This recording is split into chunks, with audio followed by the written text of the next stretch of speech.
தேசத்தின் நம்பிக்கை மாத இதழ் அப்பா பதிப்பகம் இணைந்து வழங்கும் நேர்மையாளர் சகாயம் IAS அவர்களின் அனுபவ பதிவில் கடைசி தரியில் கண்டாங்கி சேலை புத்தகத்திற்கு திரையில் தெரியும் எண்ணை உடனே அழியுங்கள். Paver block, hollow block, solid block, hydraulic paver, fly ash bricks மற்றும் அனைத்து வகையான ப்ரீகாஸ்ட் பொருட்களின் தரம் மற்றும் உறுதியை மேம்படுத்த சன்ப்ரூஃப் தி கன்ஸ்ட்ரக்ஷன் கெமிக்கல். தொடர்புக்கு 989454 449222 மற்றும் 9443121021. சன்ப்ரூஃப் தி கன்ஸ்ட்ரக்ஷன் கெமிக்கல். அனைவருக்கும் வணக்கம். இப்போ நாட்டில் எத்தனையோ பிரச்சனைகள் இருக்கு. அப்படி எல்லா பிரச்சனையும் விட ரொம்ப தலையாய பிரச்சனை, நம்ம உடனே அட்ரஸ் பண்ண வேண்டிய பிரச்சனை என்பது national security and illegal immigrants.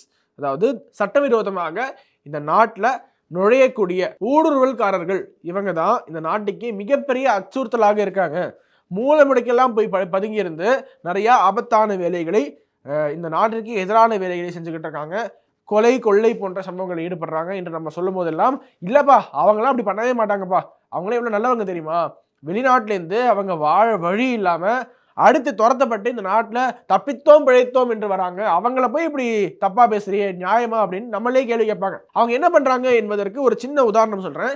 சமீபத்தில் நடந்த சைஃப் அலிகான் வீட்டில் நடந்த கொள்ளை, அதை தொடர்ந்து அவர் கத்தியால் குத்தப்பட்டது, இதையெல்லாம் நிகழ்த்தியது யார் என்று பார்த்தோம் என்றால் காவல்துறையினுடைய விசாரணையில அவர் ஒரு பங்களாதேஷி ஊடுருவல்காரர் என்று தெரியப்படுத்திருக்காங்க. காவல்துறையினர் ஒரு பிரஸ் மீட் கொடுத்திருக்காங்க. आरोपी का नाम मोहम्मद शरीफुल इस्लाम शहजाद है, बांग्लादेशी ओरिजिन का है. நள்ளிரவுல 11வது மாடியில் இருக்கக்கூடிய சைஃப் அலிகான் வீட்டுக்குள்ள புகுந்து அங்கு கொள்ளையடிக்க முயற்சி செய்த ஷரீஃபுல் இஸ்லாம் என்பவர் ஒரு சட்டவிரோதமாக இந்தியாவுக்குள்ள ஊடுருவிய பங்களாதேஷி ஊடுருவல்காரர் என்பது காவல்துறையினுடைய விசாரணையில தெரிய வந்திருக்கு. இவருடைய முழு பேர் என்பது ஷரீஃபுல் இஸ்லாம் ஷேசாத் முகமது ரோஹில்லா அமீன் ஃபக்கீர் என்பதுதான். இவர் 2024ஆம் ஆண்டுக்கு ஒரு சில நாட்கள் முன்னாடி, ஒரு சில மாதங்கள் முன்னாடி தான் அவர் இந்தியாவுக்குள்ள சட்டவிரோதமாக நுழைஞ்சிருக்காரு.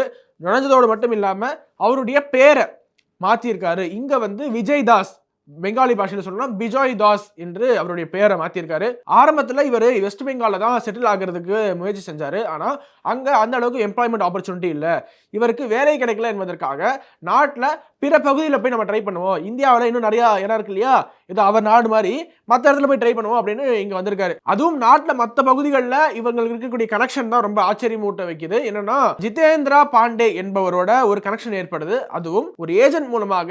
ஜிதேந்திரா பாண்டே என்ற ஒரு மேன் பவர் ஏஜென்சி நடத்திட்டு இருக்காரு. அதாவது ஆட்கள் சப்ளை பண்ணுவாங்க இல்லையா, அந்த ஒரு ஏஜென்சி நடத்திக்கிட்டு இருக்காரு அவரு. அதுவும் குறிப்பாக மகாராஷ்டிரா மும்பை பகுதிகளில் அவர்கிட்ட பொய் சொல்லி இந்த ஷரீஃபுல் இஸ்லாம் என்பவர் அவருடைய ஃபேக் டாக்குமெண்ட்ஸ் வச்சு வேலைக்கு சேர்றாரு. ஆனா வேலை கொடுத்த ஜிதேந்திரா பாண்டே அவர்களுக்கோ இவர் ஒரு பங்களாதேஷி ஊடுருவல்காரர், இவர் சட்டவிரோதமாக இந்தியாவுக்குள்ள குடிபெயர்ந்தவர், இவர் இங்க இருப்பதே இல்லீகல் என்பதெல்லாம் தெரியாம வேலை கொடுக்கிறாரு. அவர் ஜூன் 2024ஆம் ஆண்டு வேலைக்கு சேர்றாரு ஒரு மேன் பவர் ஏஜென்சில. அப்போது ஜூன் ஜூலை ஆகஸ்ட் வெறும் 3 மாசத்துல அவர் ஒரு பப்ல திருடி மாட்டிக்கிறாரு. அதனால அவருடைய அந்த கான்ட்ராக்ட் என்பது, அந்த மேன் பவர் ஏஜென்சியோட அவர் போட்டிருந்த கான்ட்ராக்ட் என்பது அப்படியே எண்ட் ஆகுது. அவர் அப்படியே வேலையை விட்டு ஒதுக்கி வைக்கிறாங்க. ஆனா மீண்டும் அடுத்த மாசமே செப்டம்பரே பாத்தீங்கன்னா வேற வழி இல்லாம, மேன் பவர் ரெக்வயர்மெண்ட் இருக்கு, அந்த மேன் பவர் சப்ளை பண்றவங்களுக்கு வேற வழி இல்லாம இவரை மீண்டும் வேலைக்கு எடுக்கிறாங்க. வேலைக்கு எடுத்து தானே பகுதியில் ஒரு ரெஸ்டாரண்ட்ல ஜாபுக்கு சேர்த்து விடுறாங்க. எப்படி இதுக்கு முன்னாடி அந்த பப்ல இவருடைய எந்த விதமான டாக்குமெண்ட்ஸும் செக் பண்ணாம வேலைக்கு சேர்த்தாங்களோ, அகைன் இதே இடத்துலையும் ரெஸ்டாரண்ட்லையும் ஜிதேந்திரா பாண்டே என்பவரை நம்பி வேலைக்கு எடுக்கிறாங்க. காரணம் அவர் ஒரு மேன் பவர் சப்ளை பண்றவர், அவர் வெரிஃபை பண்ணியிருப்பாரு, டாக்குமெண்ட்ஸை வெரிஃபை பண்ணியிருப்பாரு என்று நம்பி இந்த ரெஸ்டாரண்ட்ல வேலைக்கு எடுக்கிறாங்க. ஆனா ஒரே ஒரு மேன் பவர் ஏஜென்சியினுடைய ஓனர் டாக்குமெண்ட்ஸை சரியா செக் பண்ணாதனால எத்தனை கம்பெனிகளுக்கு இழப்புன்னு பாருங்க. இந்த நாட்டிற்கு எவ்வளவு பெரிய ஒரு செக்யூரிட்டி த்ரெட்னு பாருங்க. இந்த ஷரீஃபுல் இஸ்லாம் கிட்ட ஓனர்ஸ்லாம் உங்களுடைய டாக்குமெண்ட்ஸை காட்டுங்க அப்படின்னு கேட்கும் போதெல்லாம், இல்லப்பா தொலைஞ்சு போச்சு, என்னோட எல்லா டாக்குமெண்ட்ஸும் தொலைஞ்சு போச்சு அப்படின்ட்டு ஒரு வெல் ஃபேப்ரிகேட்டட் பொய்யை திரும்ப சொல்றாரு. இந்த பொய்யை அவருக்கு சொல்லி கொடுத்தது யாருன்னு பாத்தீங்கன்னா, இந்தியாவுக்குள்ள சட்டவிரோதமாக ஊடுருவக்கூடிய ஊடுருவல்காரர்களுக்கு அவர்களுக்கு என்று பிரத்யேகமா ஒரு ஏஜென்சி வச்சிருக்காங்க. எதுக்கு? ஒரு ஃபேக் டாக்குமெண்ட்ஸ் கிரியேட் பண்ணி கொடுத்து, ஃபேக் ஆதார் கார்டு கிரியேட் பண்ணி கொடுத்து, ஃபேக் ஓட்டர் ஐடி கிரியேட் பண்ணி கொடுத்து இவர்களை சட்டப்பூர்வமாக, எப்படி சட்டவிரோதமாக உள்ள நுழைஞ்சவங்களுக்கு சட்டப்பூர்வமாக இங்க எப்படி செட்டில் பண்ணலாம் என்பதற்காகவே ஒரு மிகப்பெரிய நெட்வொர்க் இயங்கிக்கிட்டு இருக்கு. இந்த நெட்வொர்க் தான் ஷரீஃபுல் இஸ்லாம் கிட்ட உன்னோட டாக்குமெண்ட்ஸ் தொலைஞ்சு போகுதுன்னு சொல்லு நம்பிடுவாங்க, இந்த ஒரு ஃபேக் ஆதார் கார்டு, இந்த இதை வச்சுக்கோ அதை வச்சுக்கோ அப்படின்ட்டு ஏதோ ஒரு கார்டு கொடுத்து இவரை அப்படியே வேலைக்கு சேர்த்து விட்டுருக்காங்க. இதற்கு ஒரு மிகப்பெரிய அமௌண்ட் என்பது அவங்க வாங்குவாங்க. நீங்க சட்டவிரோதமா வரியா, இவ்வளவு அமௌண்ட் கட்டு, உனக்கு வந்து நான் இங்க சிட்டிசன்ஷிப்பே வாங்கி கொடுத்துறேன் என்று ஒரு சட்டவிரோதமான ஒரு கும்பல், ஒரு மாஃபியா அண்டர் கிரவுண்ட்ல செயல்பட்டு இருக்காங்க. இது எல்லாம் மத்திய மாநில அரசுகள் கவனிக்குதா இல்லையா என்பது கடவுளுக்கு தான் வெளிச்சம். எப்படி இருந்தாலும் வெஸ்ட் பெங்கால் கவர்மெண்ட் என்பது கவனிக்க மாட்டாங்க. ஏன்னா அவங்களை பொறுத்த வரைக்கும், திரிணாமுல் காங்கிரஸை பொறுத்த வரைக்கும் பங்களாதேஷிகளுடைய ஆதரவுல தான் அவங்க வண்டியை ஓடிக்கிட்டு இருக்கு. ஆனா மத்திய அரசாங்கம் என்பது இதுல துரிந்து நடவடிக்கை எடுக்க வேண்டும் என்பது நம்மளுடைய கோரிக்கையாக தொடர்ந்து இருந்துகிட்டே இருக்கு. இப்போ இந்த ஷரீஃபுல் இஸ்லாம் என்பவர் அப்பேற்பட்ட ஒரு அண்டர் கிரவுண்ட் மாஃபியா கொடுத்த கார்டு, ஃபேக் டாக்குமெண்ட்டை வச்சுதான் வேலைக்கே சேர்ந்திருக்காரு. இது அனைத்துமே போலீஸினுடைய இன்வெஸ்டிகேஷன்ல தெள்ள தெளிவாக பதிவிடப்பட்டிருக்கு. அவர் தொடர்ச்சியாக திருட்டு வேலைகள்ல ஈடுபட்டிருக்காரு என்பதை அவரே சொந்தமாக வாக்குமூலமாக கொடுத்திருக்காரு. நான் தொடர்ந்து திருடிக்கிட்டே இருப்பேன், அதாவது எங்கெல்லாம் பணக்காரர்கள் வசிக்கிறார்களோ மும்பைல அந்த பகுதியெல்லாம் பார்த்து பார்த்து திருடுவேன், அதுவும் ரேண்டமால திருட மாட்டேன், பிளான் பண்ணி யாரெல்லாம் பணக்காரர்களா இருக்காங்க, யாரோட வீட்டை கொள்ளையடிச்சா நமக்கு ஒரு ஹெஃப்டி அமௌண்ட் தேரும் என்று பிளான் பண்ணி தான் பண்ணுவேன்லாம் சொல்லியிருக்காரு. இப்படிதான் ஜனவரி 16ஆம் தேதி பாத்தீங்கன்னா பாந்திரால இருக்கக்கூடிய ஒரு லக்ஸுரி பிளாட் சத்குரு சரண் பில்டிங்ல 11வது மாடிக்கு ஏறாரு. சர்ப்ரைசிங்லி அது பாலிவுட் செலிபிரிட்டியான சைஃப் அலி கான் ஆக்டருடைய வீடாக அமைந்து விட்டது. இது அவருக்கு தெரியுமா தெரியாதா என்பது தெரியவில்லை. ஆனா அவர் உள்ள நுழைஞ்சோடனே அங்க திருட முற்படுறாரு. அங்க வீட்டில் இருந்த யாரோ ஒருவர் அவரை பார்த்துட்டாங்க. பார்த்துட்டு ஒரு சின்ன சலசலப்பு ஏற்படுது. அப்போ கூட 1 கோடி ரான்சமா கேட்டிருக்காரு. அதற்கு பிறகு வீட்டில் இருக்கக்கூடிய எல்லாருமே விழிச்சுக்கிட்டாங்க. விழிச்சு அந்த சலசலப்புல தான் இவர் தப்பிக்க முற்படும் போது சைஃப் அலி கானை கத்தியால குத்தியிருக்காரு. இந்த தகவல் போலீஸ்க்கு தெரிஞ்ச உடனே உடனடியாக தேடுதல் வேட்டையில ஈடுபடுறாங்க மும்பை போலீஸ். பாந்திரா, ஓர்லி, தானே போன்ற எல்லா இடங்கள்லையுமே சல்லடை போட்டு தேடுறாங்க. எல்லா சிசிடிவி ஃபுட்டேஜையும் செக் பண்றாங்க. இதே மாதிரியான என்ட்ரி அண்ட் எக்ஸிட் என்பது நிறைய இடத்துல நடந்திருக்கு. நிறைய இடத்துல இவர் திருட முற்பட்டிருக்காரு என்பதை அவங்க அறிகிறாங்க. எப்படின்னா இந்த தேடுதல் வேட்டையில அவர்களுக்கு மிகவும் உறுதுணையாக இருந்தது என்பது இந்த ஷரீஃபுல் இஸ்லாமுடைய ஷூஸ் தான். அந்த ஷூஸ் பார்த்தீங்கன்னா ரொம்ப வித்தியாசமாக இருந்தனால இவர் மும்பை போலீஸ்க்கு இன்வெஸ்டிகேஷன் என்பது கொஞ்சம் எளிதாக அமைந்து விட்டது. இந்த பேட்டர்ன் எல்லாத்தையும் நோட்டீஸ் பண்ணி மும்பை போலீஸ் தொடர்ச்சியாக திருடனை ட்ரேஸ் பண்ண ஆரம்பிக்கிறாங்க. இந்த கத்தியால குத்தி வெளியில வந்ததுக்கு அப்புறமா நிறைய இடத்துல அலைஞ்சு திரியிறாரு. என்ன பண்றதுன்னு தெரியாம நிறைய இடத்துல உடைகளை மாத்திருக்காரு, புதர்கள்ல மறைஞ்சிருக்காரு. கடைசியாக ஒரு ட்ரெயின் ஏறி மும்பையில் இருக்கக்கூடிய தாதருக்கு போயிருக்காரு. தாதர்ல இருந்து ஒரு பஸ் ஏறி இருக்காரு. அந்த பஸ் மூலமா வார்லி அப்படிங்கிற இடத்துல போய் தஞ்சம் புகுறாரு. அங்கதான் இதுக்கு முன்னாடி சொன்னேன் இல்லையா, ஒரு ரெஸ்டாரண்ட்ல வேலை பார்த்தாரு அப்படின்லாம், ஒரு ஏஜென்சி பாண்டே என்பவர் ஒரு ஏஜென்சி நடத்திட்டு இருக்காரு அப்படின்னு. அந்த ஏஜென்சியில சக ஊழியர்கள் எங்க தங்கி இருந்தாங்களோ அந்த இடத்துல போய் இவரும் போய் தஞ்சம் புகுந்துட்டாரு. சைஃப் அலி கான் கத்தியால் குத்தப்பட்ட செய்தி மற்றும் இந்த திருட்டு செய்தி என்பது காட்டுத்தீயாக மும்பை நகரம் அதை சுற்றி உள்ள பகுதிகளில் பரவுது. ஏன் ஒட்டுமொத்த நாட்டுக்கும் தெரிய வருது. அப்போது ஜிதேந்திரா பாண்டேவுக்கும் ஒரு ஆபத்தை உணர்ந்து போலீஸ்க்கு துப்பு கொடுக்கிறாரு. கடைசியாக தானேவில் ஷரீஃபுல் இஸ்லாம் என்பவர் பிடிபடுறாரு. விசாரணையில தான் பல உண்மைகள் வெளியில வருது. இவர் எத்தனை திருட்டு வேலைகளில் ஈடுபட்டிருக்காரு, எத்தனை வீடுகளை திருடி இருக்காரு, பிளஸ் இவருடைய உண்மையான நேஷனாலிட்டி, இவர் வந்து ஒரு பங்களாதேஷி நேஷனல்.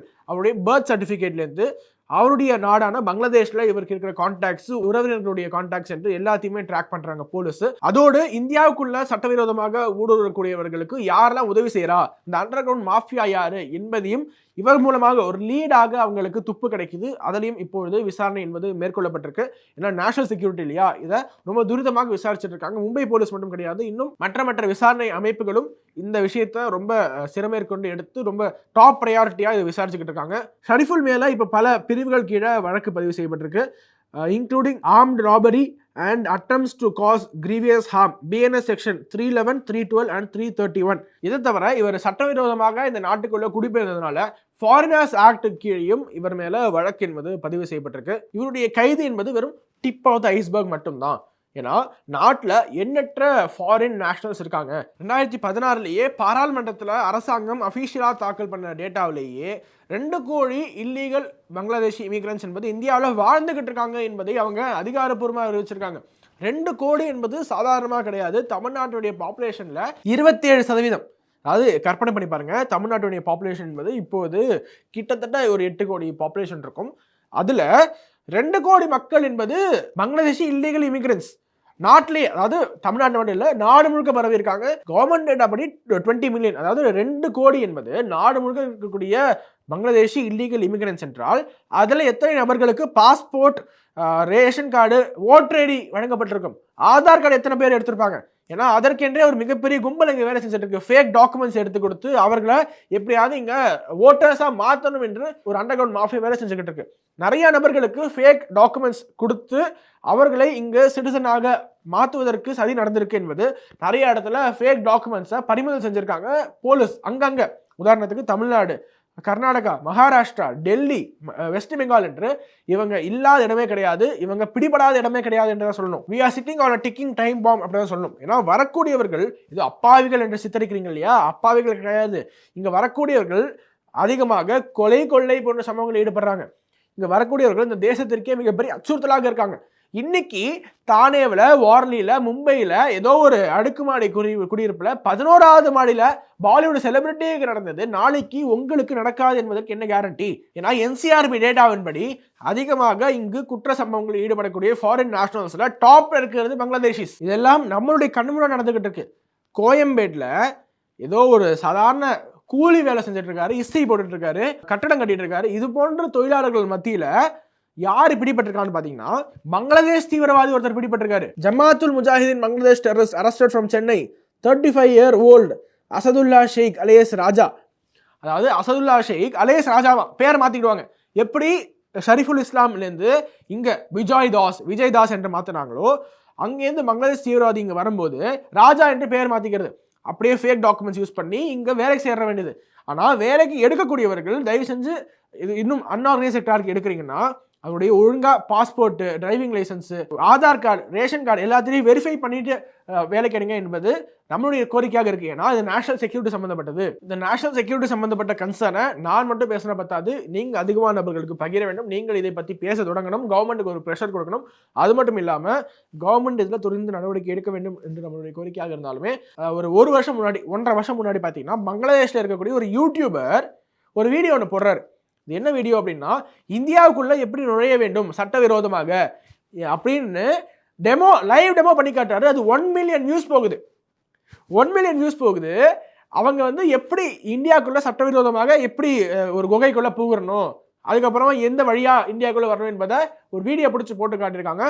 அந்த ஒரு வீடியோ பிளஸ் இந்த பங்களாதேஷ் ஊடுருவல்காரர்கள் பத்தி எக்ஸ்க்ளூசிவா அடுத்த வீடியோல இன்னும் விரிவாக பேசவிருக்கும். அதனால தான் நீங்க சப்ஸ்கிரைப் டு பீஸ்மா பேசு அண்ட் ஸ்டே டியூன்ட். வணக்கம், வந்தே மாதரம்.